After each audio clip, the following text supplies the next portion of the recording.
鳥居元忠の西郷。どうする家康に学ぶ日本史。伏見城と運命を共にした家康中心。鳥居元忠は徳川家康とは人質時代から付き従った親友とも呼べる間柄であったが、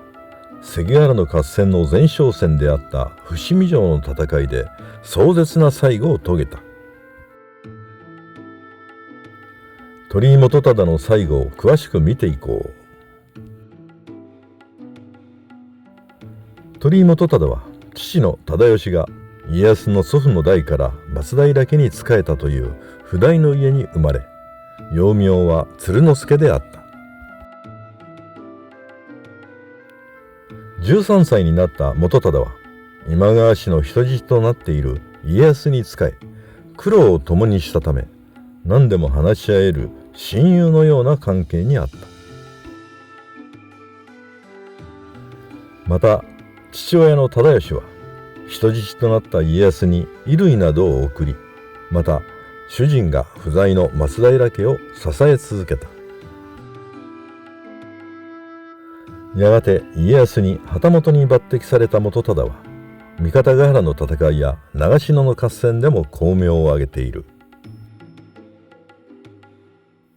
だが1575年天正3年の遠江諏訪原城攻めで先鋒を務めた元忠は鉄砲で左ももを撃ち抜かれ、左足が不自由となった。元忠は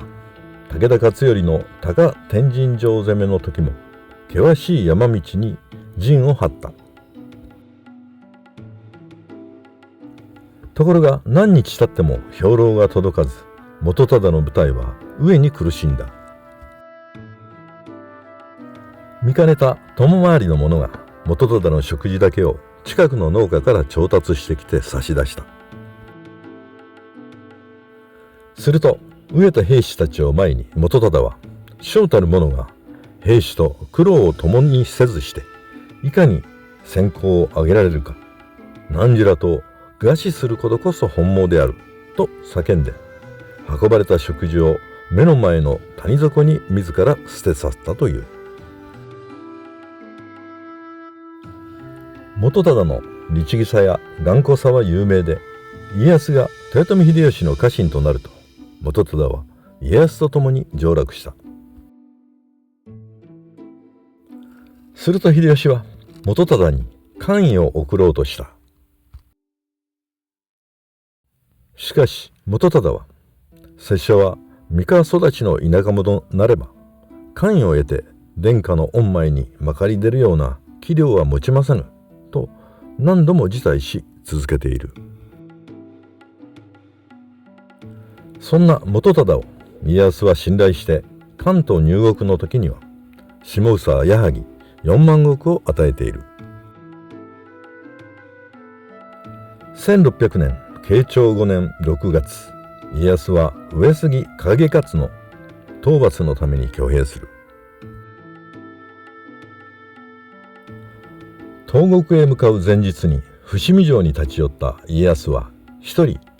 元忠を呼び寄せて静かに話し合っている。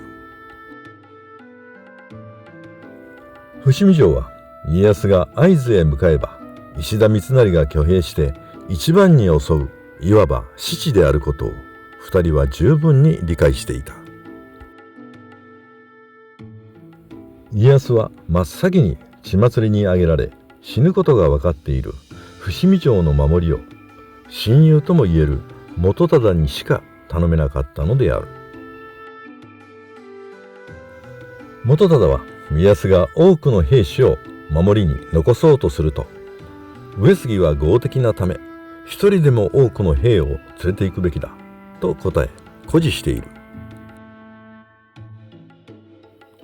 二人はその晩静かに酒を酌み交わし、駿府の人質時代の話などを懐かしそうに語り合った。やがて元忠がこれが最後のお別れになるかもしれませんと言って座を立つと、家康はたまらずそっと涙を流したという。7月25日、元忠が1800の兵士で守る伏見城を石田三成の西軍の兵士10万が取り囲んだ。三成は伏見城の総攻撃を6度にわたって繰り返したが、落城させることはできなかった。そこで三成は松の丸を守る甲賀衆に矢文で甲賀の妻子を貼り付けにするぞと脅した。そのために甲賀の者が動揺して城に火をつけた。多くの者が討ち死にしたため、家臣が元忠に自陣を進めた。ところが元忠は少しでも東軍のために時間を稼いで討ち死にすることが本望だと答え、わずかの兵士と城外へ打って出ている。62歳の元忠は出撃を3度まで繰り返し、城の一段で動けなくなったために休息をとっていた。そこへ敵の雑賀孫一重次が槍を持って現れたが、重次は身分の低い者に撃たれるのは無念でしょうと元忠に切腹を勧めた。そのために鳥居元忠は自陣して伏見城は落城した。京都の陽芸院という寺には今も元忠らが流した血のついた天井板が残されている。籠城型の1800名の兵士は兵卒に至るまでのほとんどが元忠と共に討ち死にしている。関ヶ原の合戦の後、家康は元忠の嫡男鳥居忠政を出羽山形22万石に取り立てたが、後に雑賀重次が元忠の遺品を忠政に届けた。すると忠政は門の外まで出て丁寧に重次を迎え供をしたという。鳥居元忠の生き方に主君のためには命を惜しまない律儀で頑固な三河武士の典型を見るのである。